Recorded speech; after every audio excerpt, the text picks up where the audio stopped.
এটা লিফট না, এটা তো বালা লিফট বা দর্শনার্থী পাস কার্ড। আপনার রুগিনী রুগিনী কথা আছি, রুগী না রুগীর স্বজন আত্মীয়? রুগীও ননি, কোন বিভাগর? কিতাবে বাচ্চা বাচ্চা নি আপনার বাচ্চা নি রুগী? ও আচ্ছা, ওনো আর সিট পাইছেন না? ঠিক আছে, আমরা খবর লাতাইছি আপনার। চাচা আপনার খেয়েও নি এই নাতি কিতা হয়েছে? এই বাচ্চা তো কলেজার টুকরা বাচ্চা, এরা কত শান্তিতে থাকে। মা বাপে না খাইতে পারলেও তারা সুন্দর বিছনাত বুয়াইন, সুন্দর সুন্দর ট্রলি আনইন, ওয়ার্কার আনইন, কিন্তু মেডিকেল আইয়া এই বাচ্চারে লইয়া বারান্দাত তারা থাকা লাগে। কিতা করবা কপালো। শিশু বিভাগের মানে জায়গা না থাকার কারণে ইনো মাঝে বাহিরে বাচ্চা করে রাখা হয়েছে। আসসালামু আলাইকুম, ভালো আছেন? ইনো যত এই যে শিশু বিভাগ এটা না 126 জন। প্রচন্ড গরম, নিম্নে 38 ডিগ্রির উপরে। শিশু বিভাগের আইসিইউ যেটা আছে ইনো মাঝে এসি আছে, বাকিগুলা এসি না থাকার কারণে হাজারে হাজারে বাচ্চা মানুষ ইনো মাঝে। রাস্তাঘাটে মানুষ ঘুমো ও তো ও ইনো কোনটা ওইলো বিশুদ্ধ পানি। আপনারা মেডিকেলে এলে বিশুদ্ধ পানি খাওয়ার সুব্যবস্থা আছে, খাইবা চাইছেননি একটু।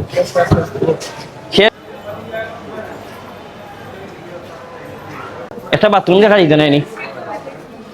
ও চিনি তো শিশু বিভাগের ভালো। ভালো আছেন? বাড়ি কোনানো? জি হ্যাঁ, মেজর চিল্লানি বাড়ি। সিট পাইছেন জানি? কত লাগে সিট লাইতে? তার প্রতি সন্তুষ্ট, তারা সর্বোচ্চ সেবা করা, কিন্তু ব্যবস্থাপনার দায়িত্বে যারা আছেন, অর্থাৎ আপনার দায়িত্ব নাই তো ক্লিনিং, আপনার দায়িত্ব নাই ওই যে ফিক ফালার মানছে, এটা তো আপনার দায়িত্ব নাই। কিন্তু এই জায়গাটার ব্যাপারে মানুষ বেশি কষ্ট করে। যেমন আপনি আপনার আম্মার এই নানটা নাই, মনে করো আপনার আর বনি শ্বশুর বাড়ি, শ্বশুর এই নানটা নাই, হানিয়া দেখিয়া বাড়ি দিয়ে সারা জীবন গপ করবা। এলাই কোনো জায়গা থইতেই আমরা ঠিক আছে, আপনারা ঠিক হোক। ও আচ্ছা লই আইছো কিটা বাচ্চারা লই আইছেন কিটা কয়দিন ধরে? কিন্তু কিছু মহিলার সাথে, বেশিরভাগ মহিলার সাথে আবার ফিক ফালানি যেগুলো, এগুলোর সাথে আবার আমরা জড়িত। আচ্ছা আচ্ছা আচ্ছা, হ্যাঁ ওনারা দেখার সালাম দেওয়ার দরকার। হ্যাঁ গোসাইছে অনু ফানোর ফিকিনো গোসাইলা কই দেখনে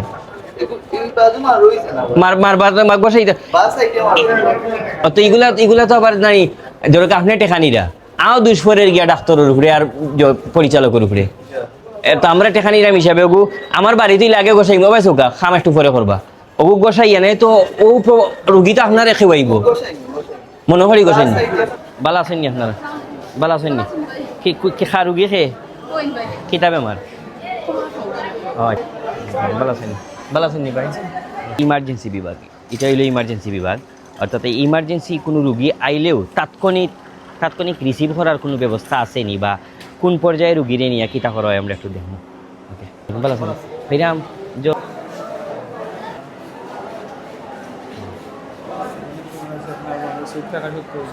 এই ফানোরফিক গুলা কিন্তু এই মেডিকেলের কোনো এই ডাক্তারে পরিচালকের ফেলাইছেন না, এইগুলা কিন্তু আমরা ফেলাইছি।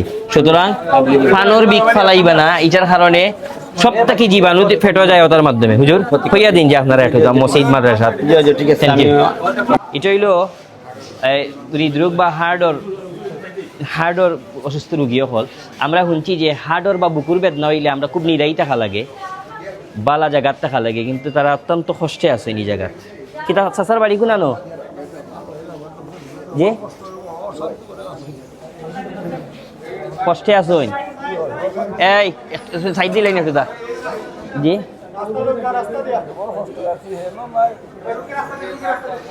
এদিকে একজন মুরব্বী, 60 মুরব্বী, ফ্যানও নাই উফরে, আবার কষ্টেও আছেন।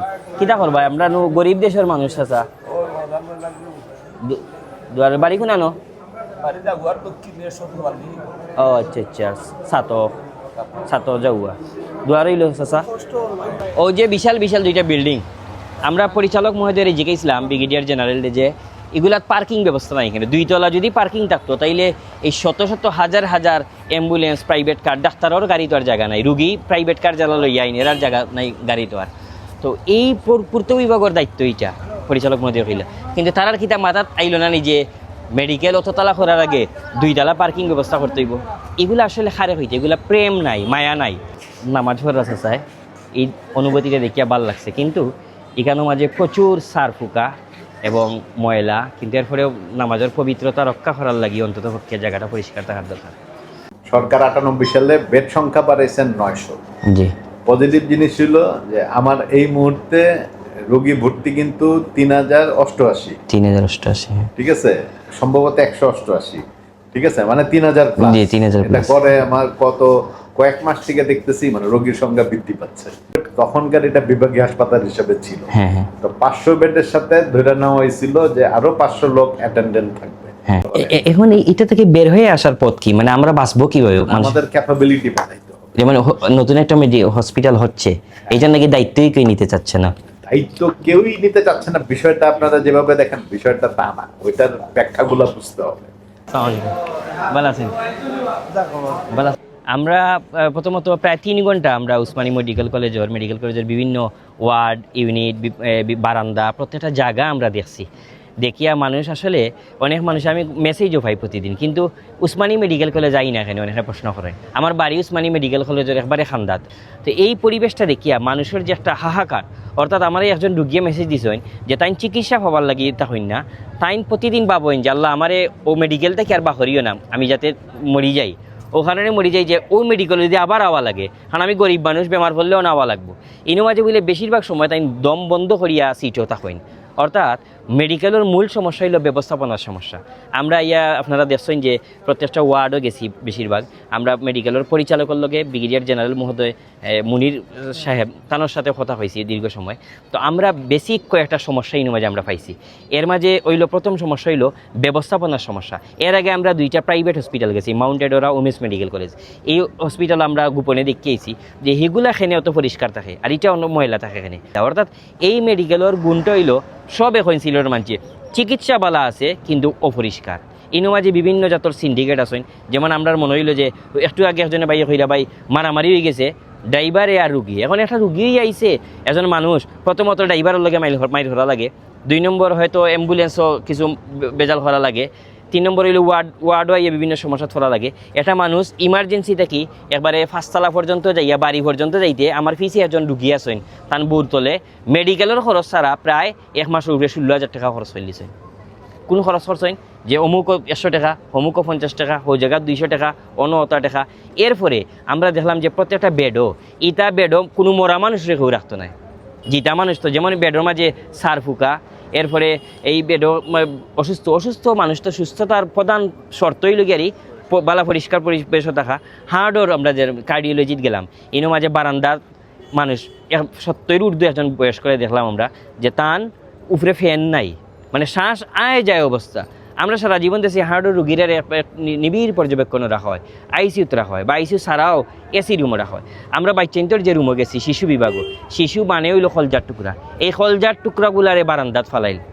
এই মূল সমস্যাটা হইল আমরা যেটা দেখছি, অর্থাৎ আমরার দেশও বছরের পর বছর নেতা আইন নেতা যাইন, মানুষের কোনো নেতা হইন না। মানুষের নেতা হইলে নেতৃত্ব লাগে আপনি দেখা এলিভেট এক্সপ্রেস হয়েছে, হাইওয়ে এক্সপ্রেস, বড় বড় রাস্তা হয়েছে, বড় বড় দালানর, বড় বড় মার্কেটর, কিন্তু যেখান থেকে জন্ম হয়, যেখানে মৃত্যু হয়, যেখানে সব থেকে কঠিন সময় মানুষের হাটে, এই জায়গাগুলো লইয়া কোনো পরিকল্পনা নাই। আমার একজন ডাক্তারে এই উসমানী মেডিকেল কলেজের সহকারী অধ্যাপকে মেসেজ দিচ্ছেন যে এই মাঝে খাবারের একটা ট্যাক্স রান্না বান্না যে হয় অন্তাকেও বলে একটা জায়গার টেকা যায় কি, অর্থাৎ এই রুগীর বাতর টেকাও খেউ না খেউ খাইলার। ইনো মাঝে বিভিন্ন লেখান সিন্ডিকেট আছেন। অর্থাৎ পরিচালকের কথায় আমরা যা বুঝলাম, তাই খুবই পরিশ্রম কররা, কিন্তু তান এই ফুল বাগানটা আশেপাশে সবে মিলিয়া বিভিন্ন জাতর তত্ত্বাবধানের অভাবে এটা খাইলার মানছে। এবং আমি যেটা দেখলাম যে বাথরুমের অবস্থা, এই বাথরুমের অবস্থা এত বেশি যে মনে হয় যে প্রতিদিনও তারা হইটা পরিষ্কার করেন, মনে হয় যে বছরের পর বছর এটা নোংরা পরিষ্কার করেন। আমি যে রাস্তা বা করিডোরে দিয়ে আইলাম, ইনো মাঝে এত দুর্গন্ধ, একটা সুস্থ মানুষ অসুস্থ হয়ে যাব। আরও কিছু সমস্যা দেখলাম যে ডাক্তার যারা আছেন তারাও কিন্তু ইনো আই অসুস্থ হওয়ার পথে। যে ডাক্তার হলে চিকিৎসা দিতা এরাই দুর্গন্ধ অপরিষ্কারের কারণে স্টুডেন্ট হল অসুস্থ হওয়ার পথে। এবং ইনো যেটা সব থেকে বেশি মনে হইল যে অব্যবস্থাপনা, অর্থাৎ পুরা এই কম্পাউন্ডের ভিতরে যতখানো আছে দেখবা যে বাড়ি আনলে পার্কিংয়ের সমস্যা, রুগী লইয়া ইয়া ইনো মাঝে হোক ইমার্জেন্সি। আপনারা ইউটিউবও ফেসবুকও দেখবা সারা দুনিয়ায় ইমার্জেন্সি বিভাগও চলি যদি সাইটটা থাকতো ইনো মাঝে যে সেও আবার লগেও তারে রিসিভ করিয়া নিয়ে আর দোকানি হইব। এই ব্যবস্থাটা যদি করিয়া দেওয়া যাইতো তাইলে কিন্তু রুগীর শান্তি তো চলিমেন চিকিৎসা লাগে কিন্তু এটা চিকিৎসার জ নাই, পর্যাপ্ত চিকিৎসকের অভাব এবং 500 মানুষের এটা হসপিটাল বলে, যদিও 500 মানুষের বাজেট হয়, 500 মানুষের খানি হয়, 500 মানুষের ঔষধ হয়, কিন্তু মানুষের কইলা যে প্রায় 3000 মানুষের চিকিৎসা নিরা। তো এটার কারণে দায়ী কে? মেডিকেলের পরিচালক নি, ডাক্তার ওই জি না মুখস্থ মাস্টার। আমি যেটা দেখলাম এটার কারণে দায়ী হইলা যারা এটার ব্যবস্থাপনায় আছেন, অর্থাৎ এই মেডিকেলের আমরা ঊর্ধ্বতন কর্তৃপক্ষ সরকারিটার লেগে দেয়। অর্থাৎ সবথেকে গুরুত্ব দেওয়ার দরকার আছিল হসপিটালগুলারে।